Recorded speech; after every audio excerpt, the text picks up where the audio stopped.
I'm kind of pitching myself here as somebody who's an experienced investor, but always, I'm definitely new to this business as well. I just want to speak about this product and just how much, it has really helped me, propel myself, get better with talking with sellers, actually be able to close a deal. My strategies right now have been primarily direct mail, cold calling, and cold texting. And I've found a lot of success with Real Estate IQ, especially being able to get in front of customers, have engaging conversations. And of course, I'm hoping to use all of that to build my own business and eventually retire off. Excited to be here, and I want to say a big thank you to Real Estate IQ. They have the absolute top leads in the industry and just make investing effortless for all of us as real estate investors here in Texas and obviously everywhere else that they're focused. And I'm proud to be associated with Real Estate IQ. Love what you guys do and love how you all help investors so that we can focus on the thing that makes us the most money, which is the job of real estate investing. I wanted to jump on this morning and give a shout out to Real Estate IQ. I began my journey with them a few years ago, just using some of the more basic products, the off-market leads. And since then, growing and visiting and talking with not only Steve, but other people who are involved with Real Estate IQ, I've had the opportunity to actually not only be a client, but I also became an investor with them. And that is one of the beauties of being able to be part of Real Estate IQ, is it gives you the opportunity to grow as an investor, especially in real estate.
I'm kind of pitching myself here as somebody who's an experienced investor, but always, I'm definitely new to this business as well. I just want to speak about this product and just how much, it has really helped me, propel myself, get better with talking with sellers, actually be able to close a deal.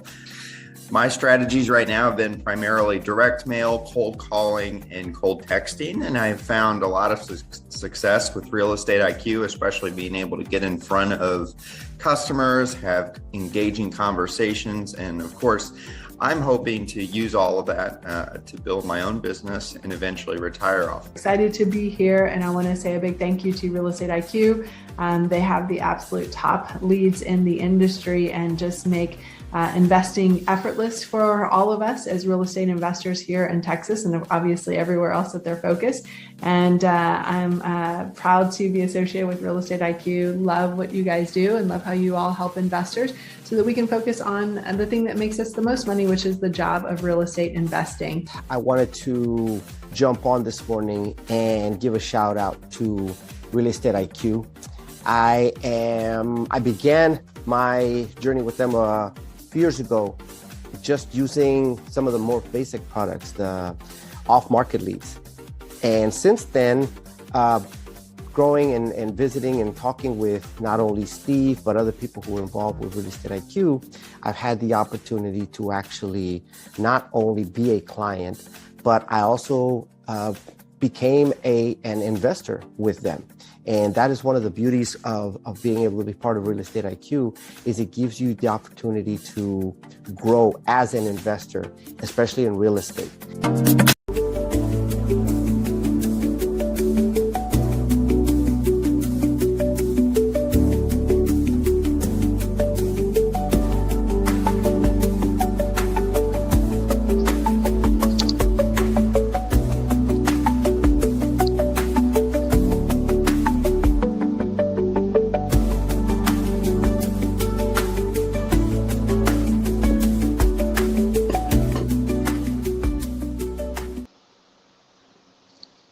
All right, good morning, everyone, and welcome to today's exclusive event with Real Estate IQ. It's another Thursday, so it means it's another good learning session from Real Estate IQ. Hello, everyone. We're thrilled to have you joining us today. It's 11 a.m. And today we will be uncovering some of the most important information that real estate investors must have in order to navigate through uncertain markets. So at Real Estate IQ, we're very passionate about empowering investors with the right tools, data, and strategies to succeed in today's market. As a lead generation company, we have helped thousands of investors find off-market leads, negotiate smarter, and build high-value portfolios. And our mission is very, very simple: to help one more person to win. Well, today, without further ado, we're honored to have Steve Liang, one of the co-founders of Real Estate IQ, join in with us today to teach about pre-foreclosure. Steve is a seasoned real estate investor whose proven strategies have unlocked thousands of lucrative deals. With years of experience navigating pre-foreclosures, mastering negotiation tactics, and growing a high-value portfolio, Steve has a wealth of practical insights to share with us today. His expertise has transformed the way investors approach off-market opportunities, and he's also here to reveal the secrets that can take your portfolio to the next level. And I'm sure that Steve also has today some case studies that he will share today. So I want everyone get ready to take notes, ask questions, and learn from only the best. Hi, Steve. Hi, Sophia. Thank you for the intro. Good to Yeah. see you. Good to see you too. Go ahead and take on the spotlight. All right. Welcome, everybody. So first of all, I congratulate you for joining us and learn more about this well-kept secret. We call it Preforeclosure Goldmine. Now, you might be wondering, why do we call it the gold mine? Let me just tell you the amount of profit we're talking about. So now, in order to understand pre-foreclosure, we got to really understand what foreclosure is about. foreclosure auctions, depending on where you are, happens about every month, maybe depending on what state you're in. It could be every week. And it allows banks or maybe the county, depending on what kind of foreclosure it is, to auction off properties that have been late on their payment.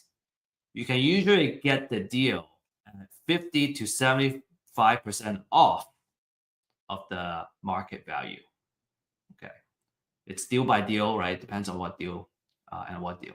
If you haven't been to a live auction, I highly encourage you to do that. Actually, I have recorded a video that I took a couple of days ago, and we're gonna share that in a little bit. It's pretty chaotic, and it's a big event, and you really want to be there if you're really serious about being in real estate investment. Even if you don't participate in the auction, you should definitely check it out. Depending on how your county organizes it, it could be several trustees auctioning off in different places, and people just kind of crowd the trustee that is auctioning off that property. And it could be happening in the same time. And so if you are kind of new to the scene and you want to buy a property at the auction, you need to find the trustee first and make sure you don't miss it when they start the auction. So now the reason you would want to also, okay, so another big tip that we learned is that you want to, you're going to need to pay on spot. So let's say you got the property and you won the bid at $87,000, and it's a $200,000 house. So you're already getting it at a really good discount. But now you need to kind of pay on the spot. So what people do, the folks that are they're actually auctioning off, they will come with a stack of cashier's checks from the bank, and they will have it in different denominations, because you don't really want to have just a check for $200,000, and then because you don't have change, you give them the entire $200,000. Your money and your capital is gonna get stuck there for a while, for quite a few days, before you can get the money back. So you kind of want to have some 50,000. You want to have some, maybe 25,000, $10,000, so you can give them, ideally the exact amount, 87,000. But if not, at least you can do like 90,000, so you don't have a lot of money that just getting stuck in the with the officials, and then you're not making any money, any return on the money that is just being there. Okay, so next let's take a look at, I recorded this video. Let's play it. Okay, we'll watch it, and then I'll also point out a couple of things, and then we'll watch it again, so we can kind of pay a little more attention.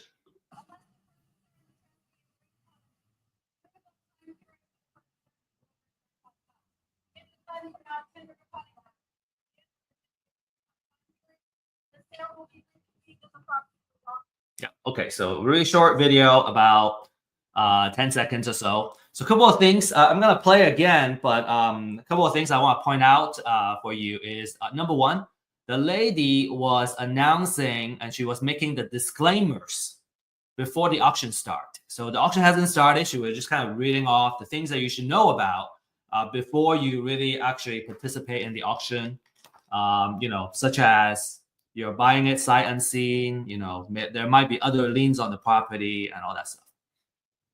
Another thing to notice is that it's very loud, and it's very hard to hear the person making the announcements. You really need to get really close to the person making these announcements so that you can tell which property is being auctioned off. And then another thing, as you see the camera spanning around, is that people come prepared. They already did their homework, right? They either brought their printouts, right, or they brought their laptop, and because they want to know, they already know how much they want to bid, how much their maximum bid is for any property. And then another thing is, you may not see other folks auctioning off the properties at the same time in this video, but you can kind of imagine a little bit down that way to the right is other folks with other trustees basically auctioning additional properties. So I'm gonna just play this again. I'm gonna stop talking.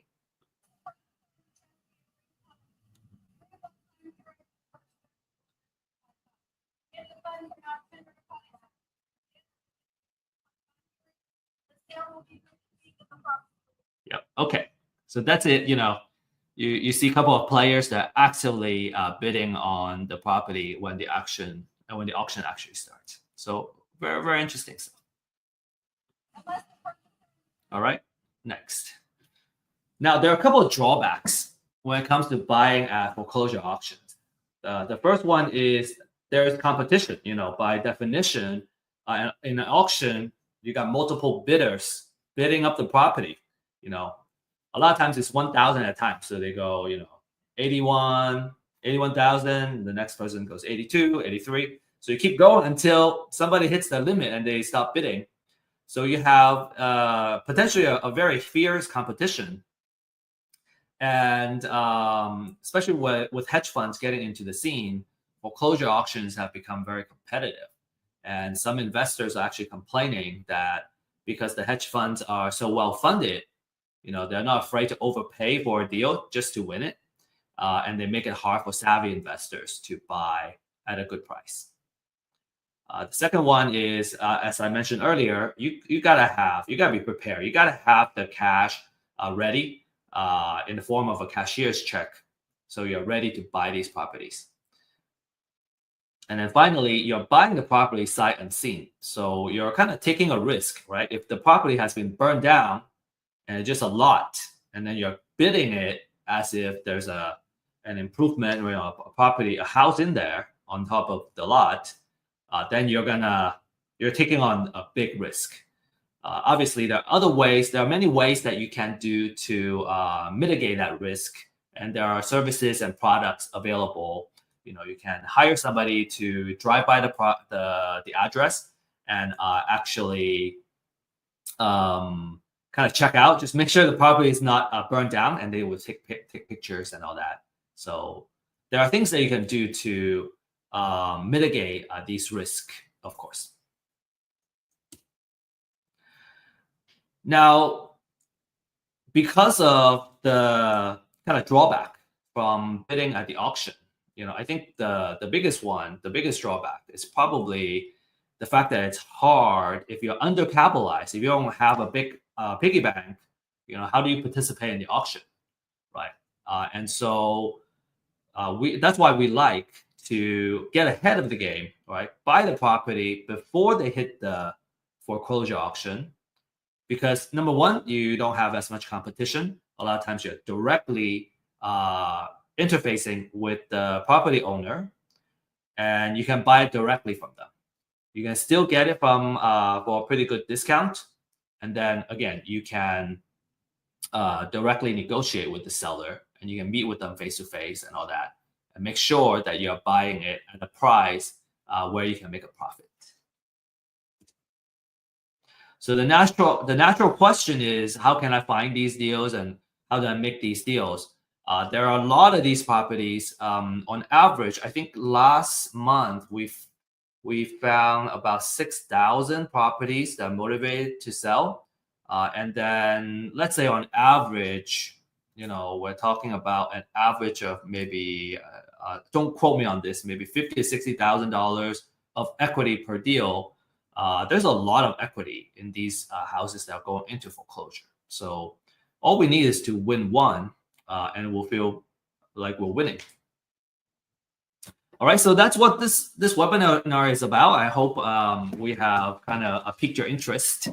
And our promise is that by the end of this webinar, you understand the strategy and the process of how you can win foreclosure properties before they hit the foreclosure, what we call pre-foreclosure deals.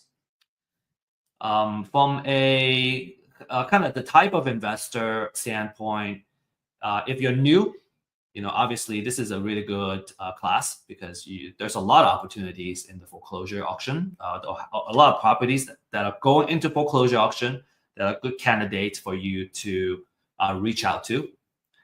And if you're an experienced investor, but let's say you have not done pre-foreclosure, this would be a really good way for expanding your channel. From exit strategy, you can wholesale. Let's say you buy the property wholesale. You can do fix and flip. You can also do buy and hold as well at a big discount. All right, so you make the money when you buy it, and now you can do all kinds of exit strategy and profit from it. So reminder, distractions can be very lethal, especially when we're trying to learn. So find ways to be focused, turn off as much distractions and notifications as you can. And feel free to use the chat we're on live stream right now. So feel free to use the chat to ask questions and also interact with each other, introduce yourself. What we find is that a lot of times, I think it's true in many things, it's just difficult to find success when you're getting started or when you're kind of in the middle of the journey. It's all about networking. So what we find is a lot of times when we're attending the same class, the folks that are attending it together, you may find that you may want to partner up together. Obviously, we'll teach you about the pros and cons and what to watch out for when you partner with someone. It's another big kind of art, the art of partnership. But it's always nice that you don't have to do it all by yourself. Okay, so make sure you take advantage of everything this class has to offer. Get connected and stay connected. Disclaimer, everything we presented here is for educational purposes, and you should always do your due diligence when you make any financial decision. We don't offer investment advice, financial or legal advice. Right? Make your own decision. My background is I have experience in marketing, data. I'm kind of a data guy, and we use the data for marketing. So kind of naturally, I'm also a marketing guy. And my background is in science and engineering, and I was always very interested in real estate. And kind of when I learned about real estate investment and the potential of profit that it can bring, it's very exciting. The struggle is that it's hard to find the right knowledge or the knowledge that you need. And then once we know what to do, it's hard to kind of get started because everything starts from the lead generation and the deal finding process. So it's hard to get good data and good technology.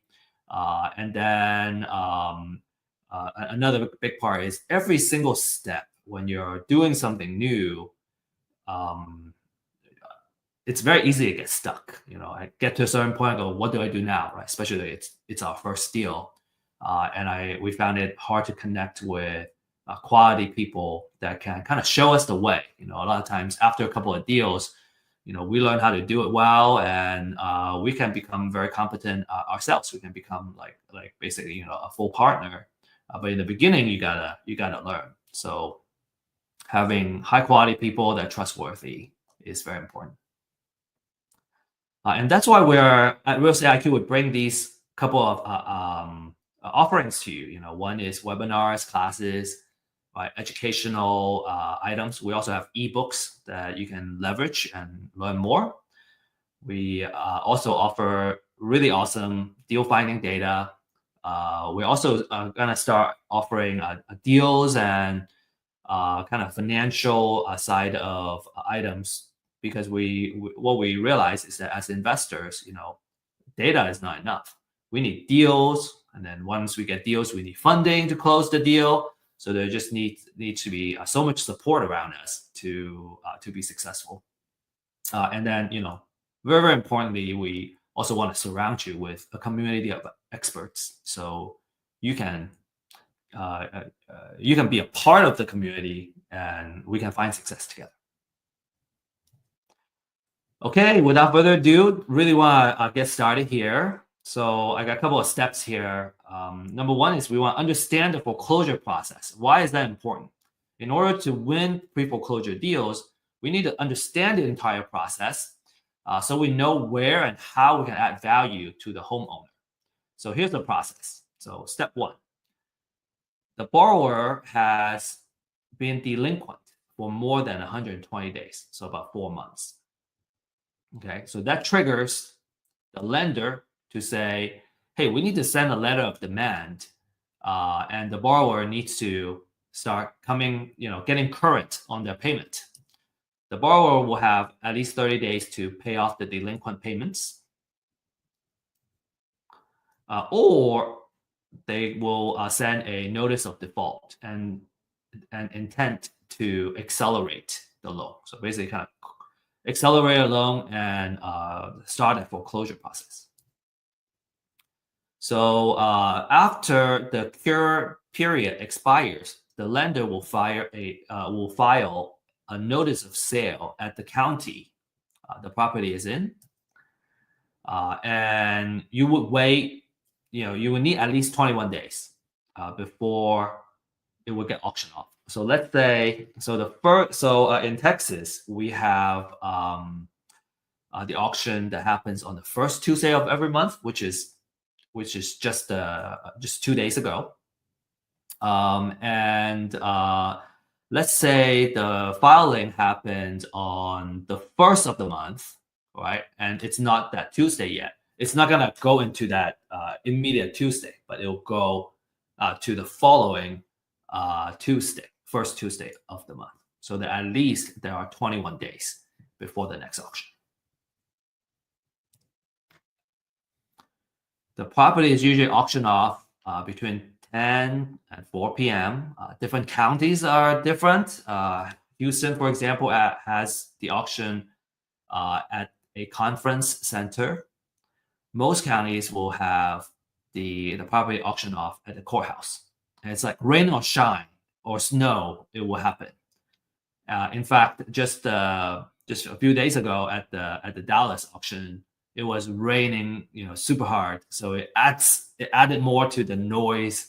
It's super hard to hear, and it was wet too. The good thing is there was an overhang and it blocked off most of the rain. But if for some counties where you just need to be there with your poncho, if it rains, if you want to really participate in this. So the property will either sold to the highest bidder, or it would go back to the lender and become a REO. REO stands for real estate owned property. It goes back to the lender.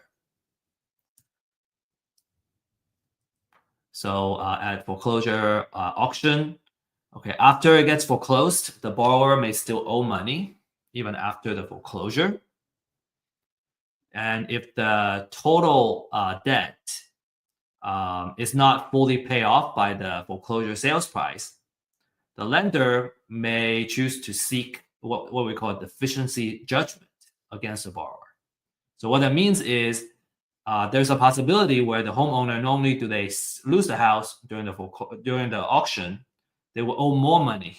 So it's a really tight spot, really bad spot for them.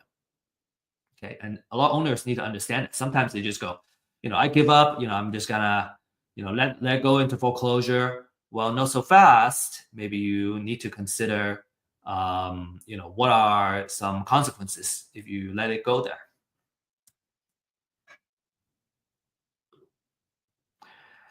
Okay, there are also, the different kind of liens. If there are junior liens on the property, so let's say the foreclosure is about the primary mortgage, and there are maybe some second liens and city liens, all kinds of liens, HOA liens on the property. Well, the foreclosure is gonna wipe out all those second mortgages and junior liens, but the foreclosure doesn't eliminate debt. So even though the lien gets removed from the house itself, right? So that as an investor, let's say you win the property, you don't need to worry about those junior liens. But as the borrower, they are still potentially on the hook. So these lenders can still go after the borrower.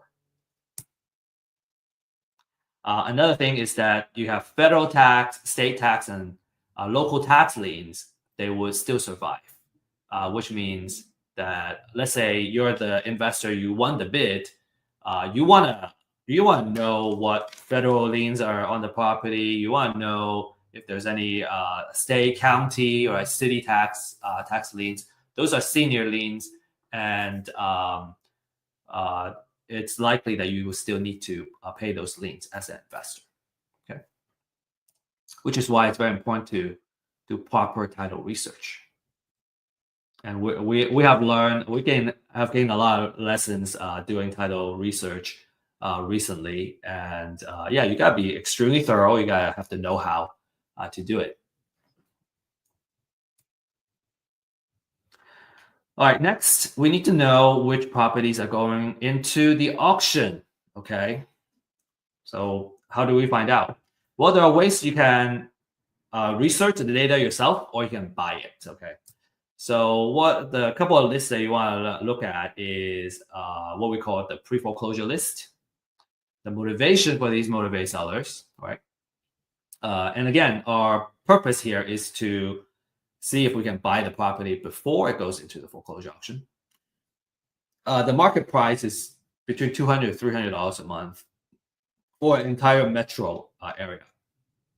Okay, I think it's still a really good investment, because let's say you win a deal, a wholesale deal, and we're talking about $10,000 profit. So it's not that big of a price to be paid. Another thing you can ask for is called the appointment of substitute trustee. So this is another kind of data where in the foreclosure process, if you recall, one of the first steps that the lender would do is they would appoint a local trustee to handle the foreclosure process. And so that's usually a signal, if the appointment of substitute trustee has been filed, that's usually a signal that the house is going to go into foreclosure. So that's what we call a pre-foreclosure. And you get to be more ahead of the game for those, more ahead of the game than the folks that are just looking into pre-foreclosure. And you can do marketing, and you can kind of reach out to them. Perhaps the drawback for this list is that they are not as fully motivated. They know they still have some time. They understand they have a ticking time bomb, but it's not like the foreclosure date has not set usually in this case. So, but it gives you more time to do marketing and kind of nurture these folks, nurture your leads. All right, so a free way to do it is you can Google your county name, and then you say notice of sale, and you should usually get to a website where you can start looking at the foreclosure document. So this is what a foreclosure document looks like. It talks about, this one has the address, it has when it's gonna show up and all that stuff. There's a lot of information here. Time and date, and the county is going to get auctioned at. And then you will need to do some further research of who the owner is. Sometimes the owner is on this paper. Sometimes you have to do further research. And the amount owed is not public information. So, there's a lot of digging for just one record. And usually, when people ask, should we buy or should we find it ourselves? My typical answer usually is, if you know how to do it, you're better off outsourcing it. If you don't know how to do it, you may want to do it just to learn and appreciate how much work that goes in there. But ultimately, this is not worth our time. It takes 15 to 20 minutes of research for just one property. And when it comes to lead generation, I would want to market to hundreds of prospects, all right, hundreds of leads, because it's always a numbers game. So I want to make sure I market to a good enough of quality leads, so that I can I can win one. It's just not worth it. These are the volume of foreclosure filings in a couple of the major cities that we cover, and it's just not worth the time to do research on every single one of those properties. It's just impossible. It's so much easier just to kind of outsource that. Right? I would do certain things myself in where my time is going to return the most, such as managing the marketing campaign and maybe like doing cold call, making connections with the homeowner. Those are much better return on our time, and that's what I do too, actually. So okay, so let's say we buy on the list, right? I hope I can convince you that it's better outsourced. You if you don't know how to do it, like I said, you may want to learn how to do it. But just because I know how to cook doesn't mean I want to cook every day. Just because I know how to clean doesn't mean I want to clean every day. Oops. So I hope that outsourcing is always if we can do it, I recommend it. Okay, so now if we're gonna buy the list, we also need to understand the quality, right? I don't want to just buy a junk list and then waste my time calling people, and it's not even the freshest list. So a couple of items that I would use for evaluating the quality of a motivated seller list. Number one, especially for foreclosure, is that I want to know how fresh the data is, right? Because the fresher it is, I know if I reach them first before anybody else, I would be the first person, right? I got the first mover advantage when I do that outreach. The second one is the extent of research. I want to learn more about the person I'm gonna be reaching out to, so I know how to talk to them, and I know what their situation is. One of the key metric that I look at is how much equity is in the property, and you gotta research several locations, different places, and run the calculation in order to come up with an estimated equity on the property. And I find that, and also our clients too, we find it one of some really important information to go in, because if the property doesn't have a lot of equity, chances are it's hard to make a workable deal with the owner.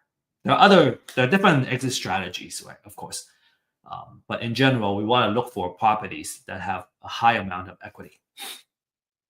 And then, we want to know how accurate the information is, right? The quality of the research and the researchers. So some key elements of a quality leads, especially for pre-foreclosure. We want to know the mortgager and mortgagee information. Mortgager is basically the borrower, right? That's the main person I want to do outreach to. That's usually the person that owns the property. Then I want to know the address information of the property, right? How much it's worth, what's the assessed value. And then on the right, I want to know the financial information. So I want to know what the equity percentage is. I usually try to reach out to the properties that have a higher equity, because there is more negotiation room where we can create a win-win situation.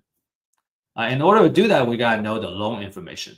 So how much loan was in there. So you got, ideally there is title searches and, a deed of trust searches that need to be done to find all this information. Okay, now that we got the list, we want to narrow it down to a more manageable, focused list. And this is where, kind of that filtering is where you can create your own niche that you can focus on, that, say, you're much better at than anybody else. So this is where you create your competitive advantage, okay? And a couple of kind of hot filters that people use are the address. Maybe it's different cities, right? Let's say you want to focus on the city that you live in because you know your city so well, or maybe it's a city that you don't live in, but it's not as competitive. You can filter by the assessed value. Maybe there's a particular price range that you want to focus your deals to be at. I already talked about equity percentage. That's a really popular one. And then you can also kind of look into a couple of these. So ownership would tell you if the property is owner occupied or not. Okay, if it is owner occupied, it means that the person lives in the house. And if it's non-owner occupied, it means the person is very likely a landlord. They live somewhere else, and you can potentially find that they are an out-of-state owner. And if they don't live in the house, usually maybe they're more likely to sell the house. Okay. You can also look at kind of loan modification and different type of loan. This is by understanding what the different type of loans are and what type of loan modification it is to really identify the signals where, and this would probably come more from experience or from working with an experienced investor together, that how to leverage this data and really search for the niche that you can focus on. I'm not gonna spend too much time. We can spend just like 1 hour just talking about each data field here. So let's talk about how to now kind of market to these. Okay. One very important point I want to share is that let's say there are 1,000 properties, right? And let's say we start with a $1,000 per month marketing budget. Okay, I have $1,000 I can spend. I can either spend $1,000 to reach 1,000 leads, or I can narrow it down to 100 leads and really just focus on reaching this 100 leads. Ideally in multiple ways. I can try to call them, send them letters, right? Maybe even do targeted advertising. That's more advanced to these 100 people. Because now I'm spending $10 per lead, right? If I have 1,000, I'm only marketing to 100 leads. I'm spending $10 of marketing budget to reach that one person. Versus, say, I got this gentleman named Joe, and he has $1,000 trying to reach 1,000 leads. So on average, he can spend $1 per lead. Okay, so who do you think is gonna win out? The person that spends $10 to reach one for each lead, or the person that spends $1 per lead and try to reach them, right? $1 versus $10 to reach the same person. I can't see your responses, but I hope you would arrive at the conclusion that, man, if I have more marketing budget, right, I can reach the person, and I am more likely to win out and reach this person, build trust with this person, because I'm spending $10 on this guy versus my competitor that's spending just $1 on the same person. And there are many things that you can do, right? With $10, with $1, man, $1 buys us a stamp and some change, and I don't know what to do with the change anymore. It's so hard to. $1 we can't really go very far in terms of marketing budget. Okay, so let's next talk about the different kind of marketing campaigns we can use. Now that we have a focus list, we have a very popular class. It's called The Secret of Building an Endless Deal Flow.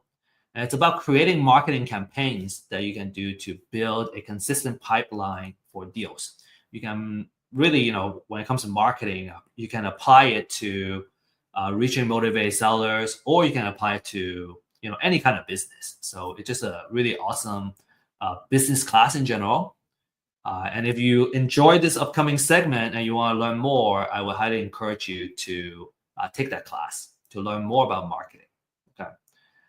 We also have other speakers and topics that really kind of go deep into some of these items too, such as door knocking. We just recently had a door knocking class, which is phenomenal. So door knocking means you're showing up at the person's door, right? You need to know their address. You need to know who you're talking to ideally. The advantage is that you can talk to them in person and you can build trust quickly.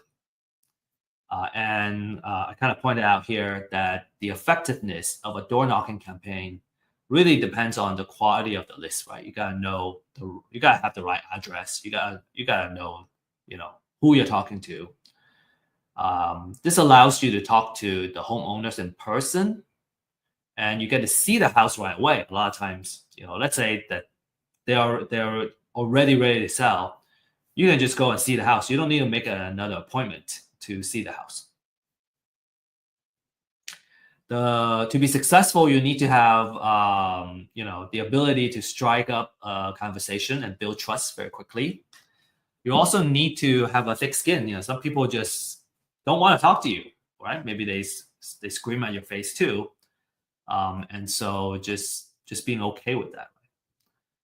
If you're more introverted, like myself, maybe you don't like talking to people. You prefer not to talk to people face to face. You're gonna try other marketing methods. Door knocking is by far the most successful campaign and marketing method that I know. Through our clients. Next is you can do cold call. So we provide a skip trace service. So we skip trace all the properties that are going into foreclosure. You can have multiple phone numbers you can call, and just a tip is that when it comes to phone numbers, because we're using a third-party service, it's very hard to guarantee quality. And usually phone number skip trace, it's just very difficult to get 100% accuracy. So usually we get about 70% hit rate and 70% accuracy. So there are folks that you call and maybe it's a wrong number. That's okay. We got all these numbers, so we can just keep calling. Right? Somebody is always right. Some say some will, some won't, but someone is always waiting. I want to share this cold call script with you. This is also has been shared in another class from our speaker, and I really love their script. So I have started to use it, and that has produced for me as well. So when you call and they pick up, right? So all you need to say is, hi, is this Mr. Lawrence? And then they go, yes, this is Lawrence. Who is it? And I go, hey, my name is Steve, and I'm just curious if you're aware that your house may be under foreclosure. A lot of times they're already aware. I have had call the same person that same name. Sorry, a person with the same name, but just a wrong number, and then they say no. But most people they're already aware, and maybe they're already working with an attorney or something to try to come up with a solution. And so I really like this number 2 and number 3, where number 1 is, have you been able to get with a bank to review any options? Some people may say, no, I don't know how, or, I'm broke, I don't know what to do. That's a really good opening for you to make an appointment, right? Because our job is really to kind of give them a solution, explore different options where they can see how they can stop the foreclosure. Oh, okay. Another thing that I have learned is that if our approach is to ask if they want to sell, usually I got a lot of a lot of unpleasantness coming back at me, and ever since then I have kind of readjusted my approach and just kind of be an advocate for them. A lot of folks don't want to go through foreclosure and they don't want to sell. They want to stop the foreclosure. So it's much easier to try the approach of helping them stop their foreclosure and explore the different options that they can do. Okay. And then number 3 is, have they told you that have been approved? So let's say like they already kind of got somebody working on it, but until they got an approval, the house may still go into foreclosure.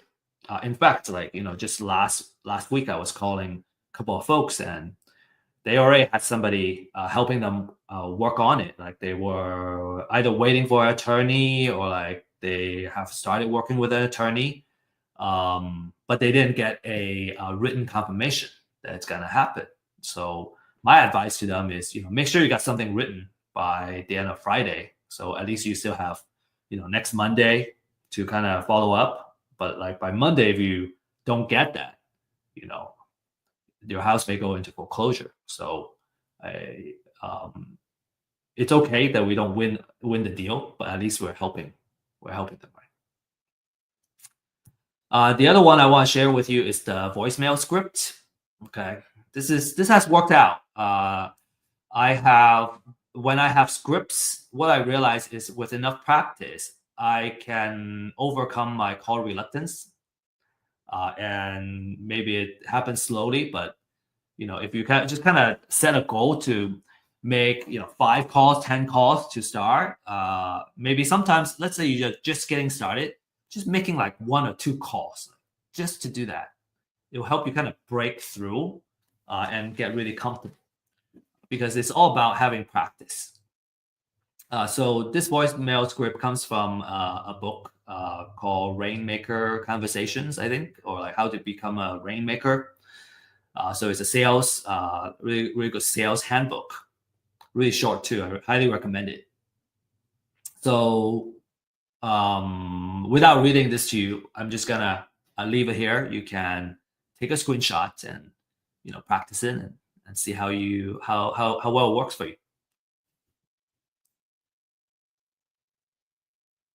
Okay, I'm gonna leave it up here, and I'm gonna start moving on. Okay, now talking after we talk about these couple of strategies, another strategy we could have talked about is using direct mail and handwritten letters and send it to them. Usually these campaigns are best when it's all combined together, trying to reach the same person in different ways. That usually works the best. Okay, so next, you want to reach out and listen. You want to let the owner know that you want to help them. And foreclosure is a very stressful situation, so you want to be very empathetic and mindful. And maybe the appointment will lead to that they want to sell their property. Maybe it doesn't, but every single time you can make an appointment and have a meeting, you're just that much closer to making a sale, right? Or making the deal.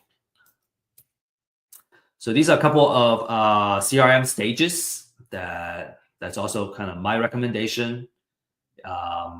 You can certainly start with an Excel sheet to do the tracking. But let's say you start having more leads that you need to manage, then you need to start setting up different stages so you can kind of look at the pipeline and the health of your marketing pipeline. And we'll talk about this more in our marketing class. But the different stages that you want to set up are here. Okay, so going from stage 1 to stage 9. My recommendation: take a screenshot, and if you have questions on how to implement this and all that, we can talk more. But if you are familiar with CRM, you already know what I'm doing, what I'm saying here. If you're not familiar with the CRM, I think it would be a longer conversation. Next, it's very important to do a good repair budget. And you don't necessarily need to know how to do it. I just want you to be aware. If you're new, right? I just want you to be aware that the house very likely is going to need repair to bring it up to the after repair kind of condition, right? And when you make an appointment and meet the seller at the house, you have an opportunity to come up with the repair budget and come up with the estimate. So the better you are at doing it, the more accurate you're gonna be, and then you can come up with the best offer. Right? You can come up with a really good and solid offer. If you don't know how to do it, bring in someone who has the experience and have done it before, so that they can come up with it, and then together you guys can kind of walk through. And usually it's much better if you're new to have somebody kind of show you the way, so that over time you learn how to do it. So it's just a very important part of the offer.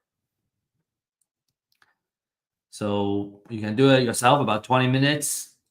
With practice, you become an expert. You can't bring a general contractor usually unless you already have a contract in place. And then, like I said, a recommendation is to have a mentor or coach or a more senior partner that can come in and kind of fill that role. Okay, so next step, real quick, you want to, now you can negotiate the price. All right, let's say they want to sell, and it's in a situation where you can give them an offer that can create a win-win.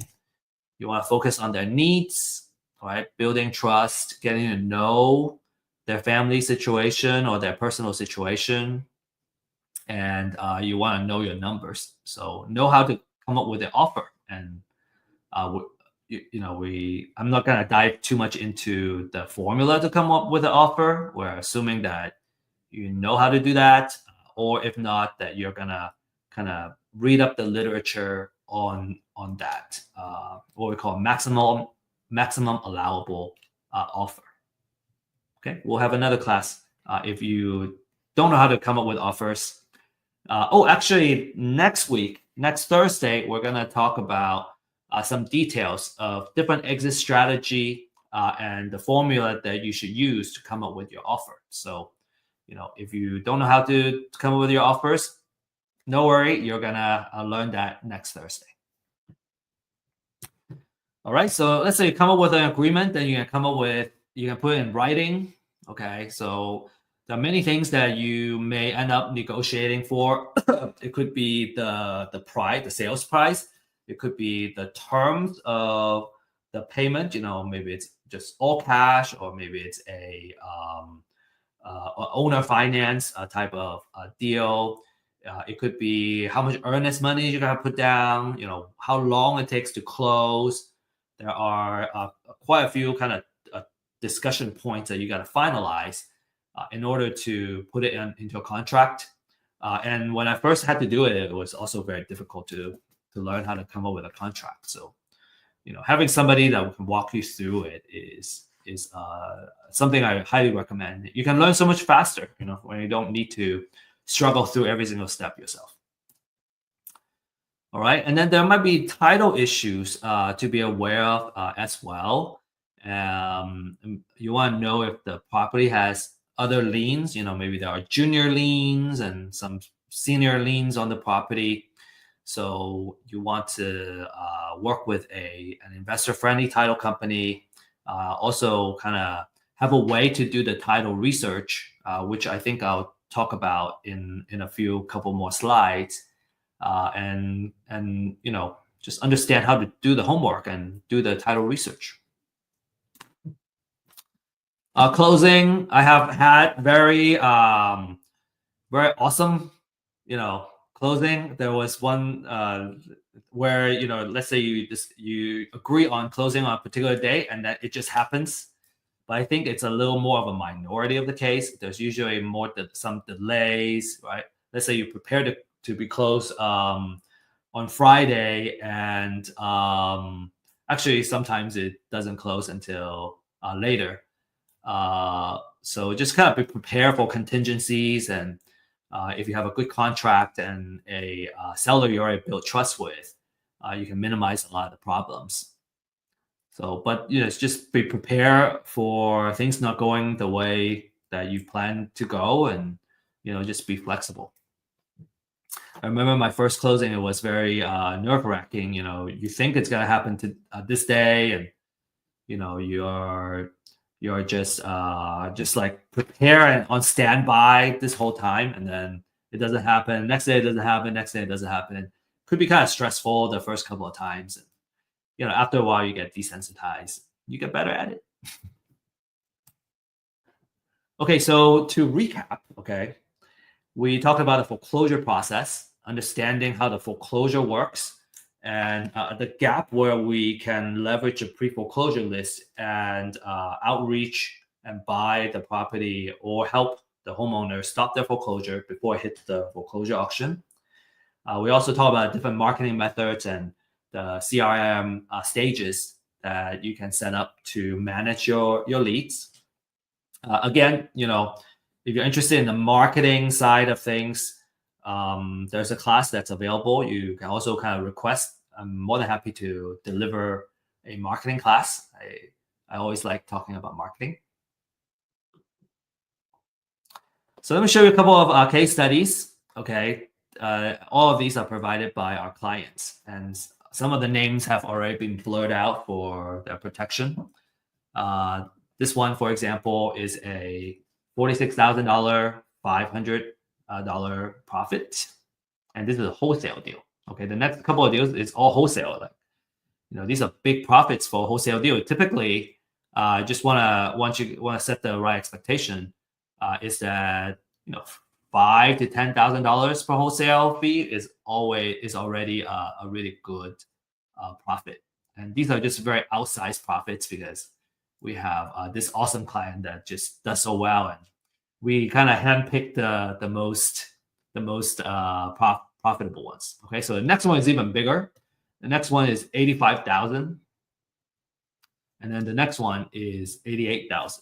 So again, don't let these big numbers kind of set your expectation. Expect about $5,000 to $10,000 if you wholesale a deal in terms of making how much profit you can expect from a deal. But these outsized profits are not unheard of either, and folks are extremely happy when they can make this much.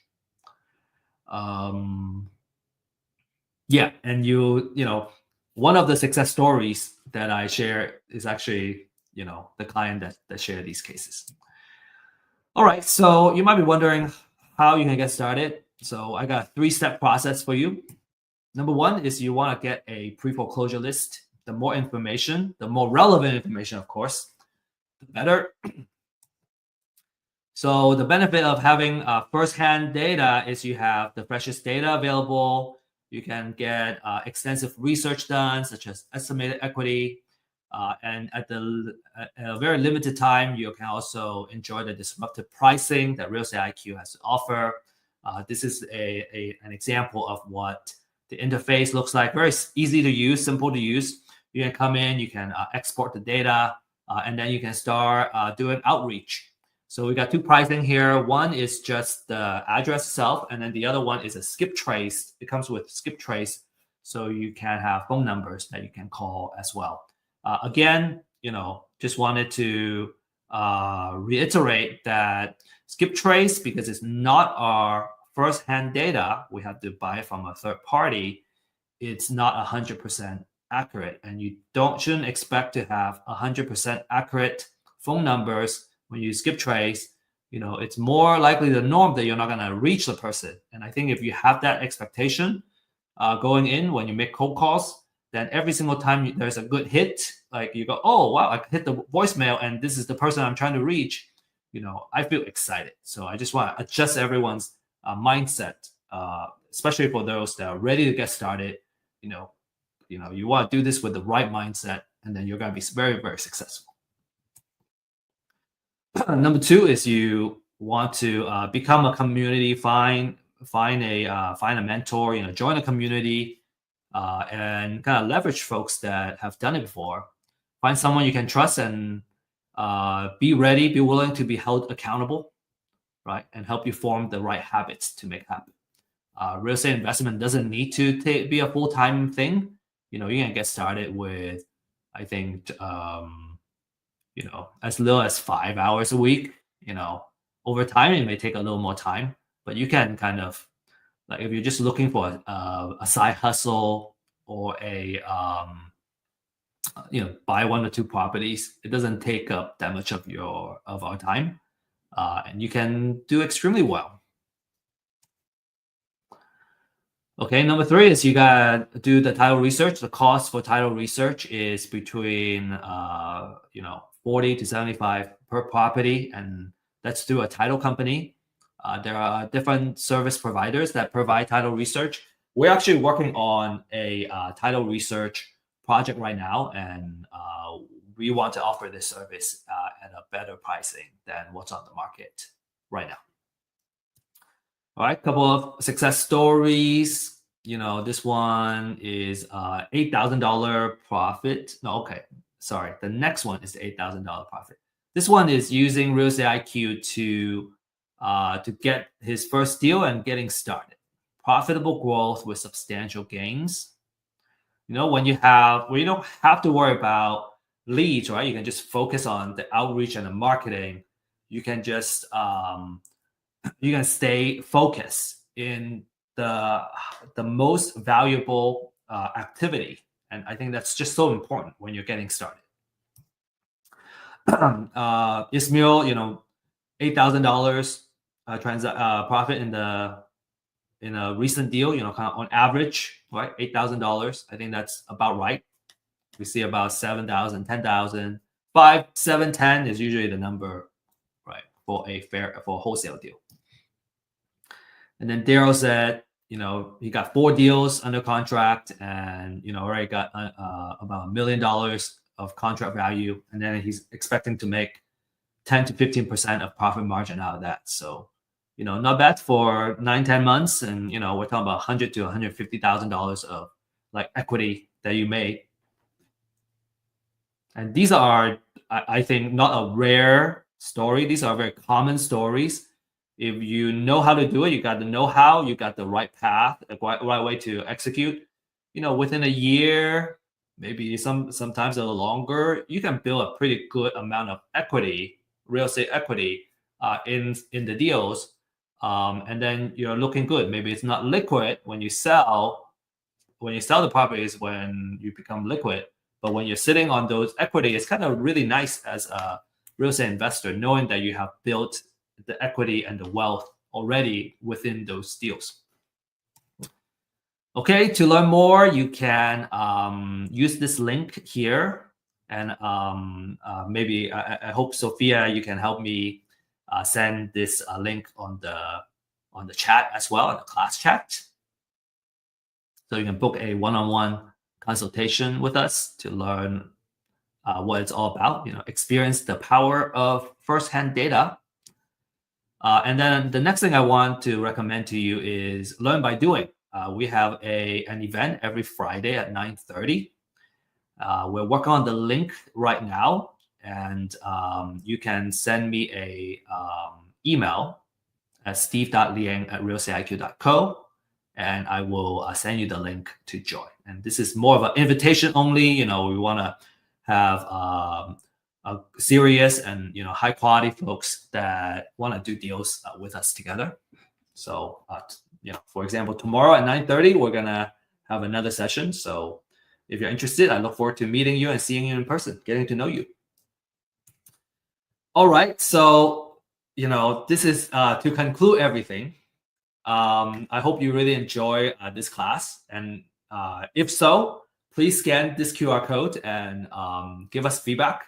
If you hate it, you don't like it, this is terrible, useless, it's a waste of your time, please do the same. Scan the QR code and give us feedback, just so we know how to improve, right? How are we doing a good job, or are we doing, or is there something we got to fix? So really appreciate your feedback, and thank you for joining us. And we'll give you a prize just as a thank you for sharing your feedback. And finally, best of luck and happy investing. Remember, again, that next Thursday we have the next class, which is how to find great investment deals, where we look at the different type of exit strategy and formula that you're going to use to come up with the right offer where you can make money on the deal.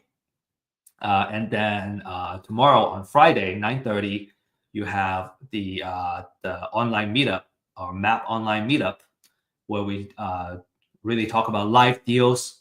We can go over some case studies as well of actual deals, and just learn by doing. If you have a lead, you need help how to close it, or already got a deal under contract, and you want to know if it's something that you can profit on, because sometimes we're seeing is that the folks can get a deal under contract, but then because the term and the offer were not done well, you can turn it into a profit because your offer is just way out of whack. So we're more than happy to give you support and share our experience, and we can make some deals together. So that's it. That's all I got for today, and you can save my email address, and I look forward to getting in touch with you. Thank you, everybody. Okay, so Sophia, the stage is I'm passing the stage back to you. Yes, so actually, we have a lot of questions and comments during Wow. the event. So, would you mind helping me go through all of them and address these Yeah. comments? So, first, I think you have mentioned this earlier on how can you know what properties are up for bid. I think this one is for the auction. Yes.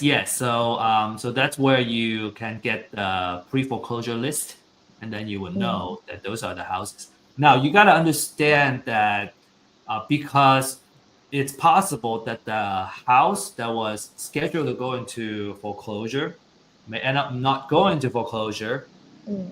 So there are times where let's say you do all the due diligence and you try to buy the property at the auction, it already got bought up by another investor, for example. So it may not show up there, but you got the list, so that you know which ones were kind of scheduled to be there. Okay, so this one from Michael Williams. So from time of county posting to time that data is made available on REIQ, how fast is that or fresh is that? How quickly are the leads provided in your list? Yeah, typically we can offer you about 2 days to add.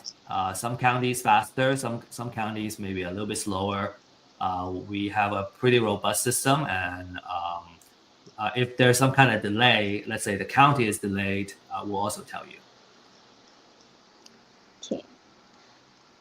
So for our next question from Patrice, how much equity should I consider to know it's a good deal?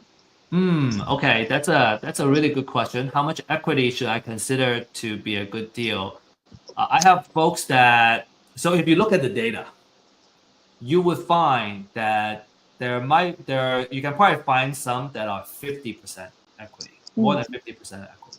And those are extremely good deals because you're kind of buying it 50 cents to a dollar, or there's, more than half of the amount that you can negotiate for, right?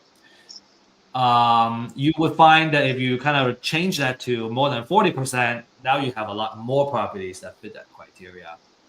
So I don't know. I think maybe depending on your strategy. So if we're kind of really focused on the amount of equity, I think more than 30 to 35, those are really potentially good deals.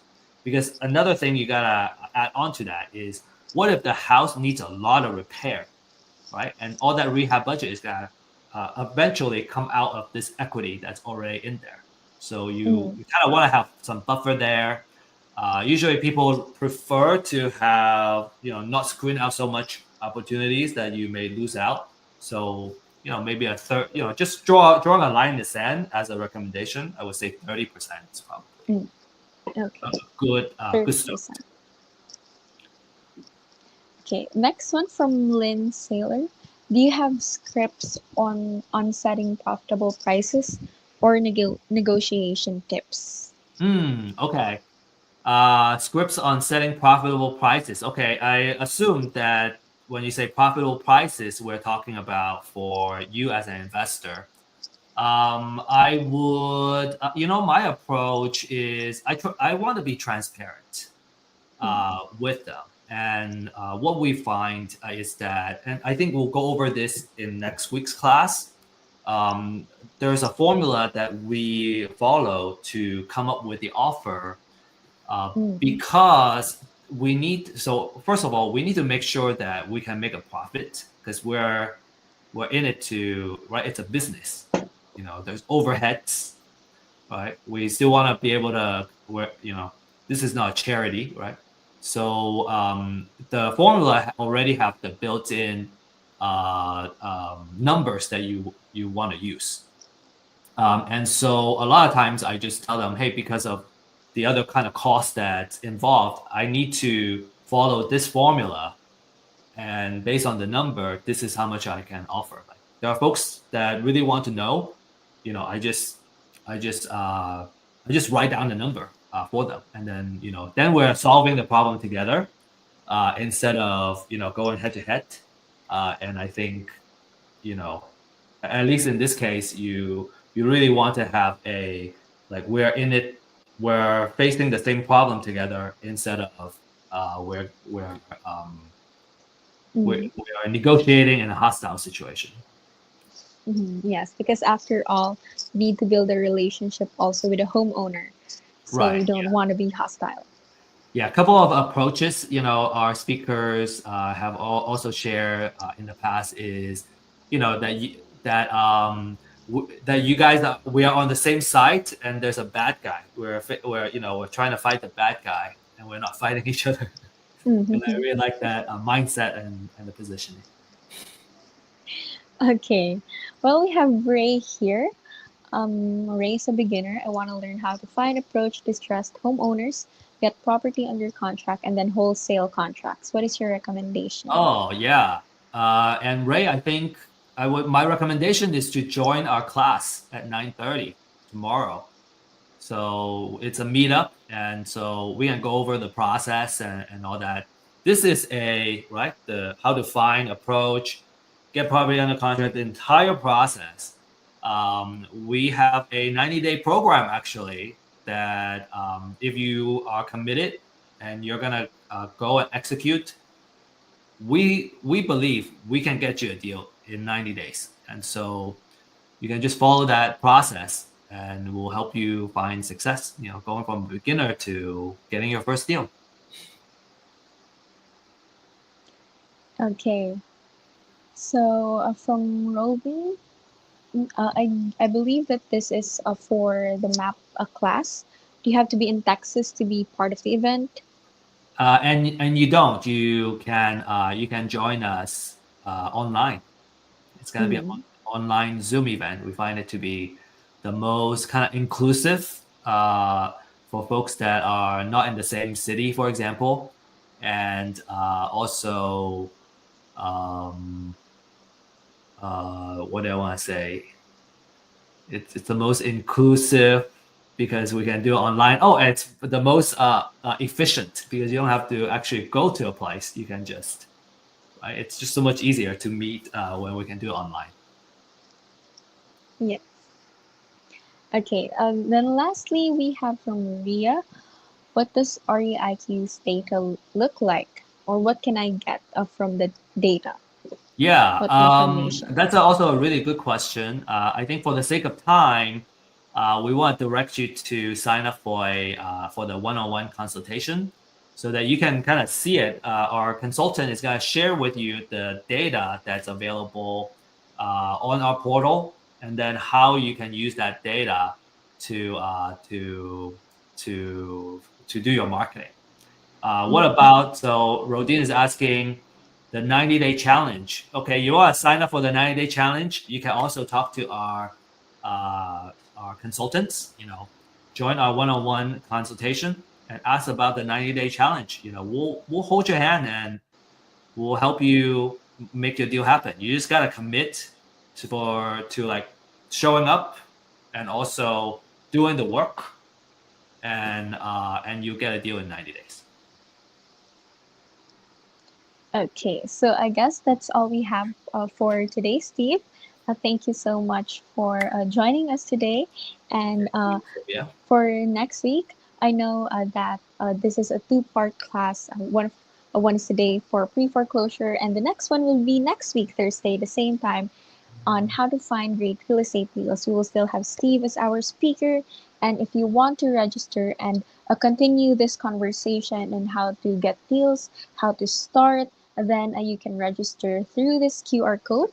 So let's give you time to scan that QR code. We'll give you around 5 seconds. Thank you. Okay.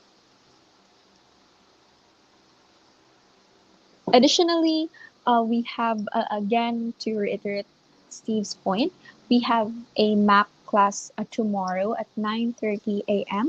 So if you want, if you couldn't access or if you couldn't access the email or anything, you can also type in map on the comment sections, MAP, if you're interested, and we can reach out to you personally if you're interested with that. Also tomorrow, we also have a Friday open house at 11 a.m. CDT. So if you're also interested in learning more about real estate IQ, how these pre-foreclosure lists also work, or how does it look like the comment that we got earlier, what can you get from those? Then aside from the consultation, we also have an open house tomorrow, free for everyone to attend. So if you're also interested in that, you can type in Friday on the comment section if you're interested in those events.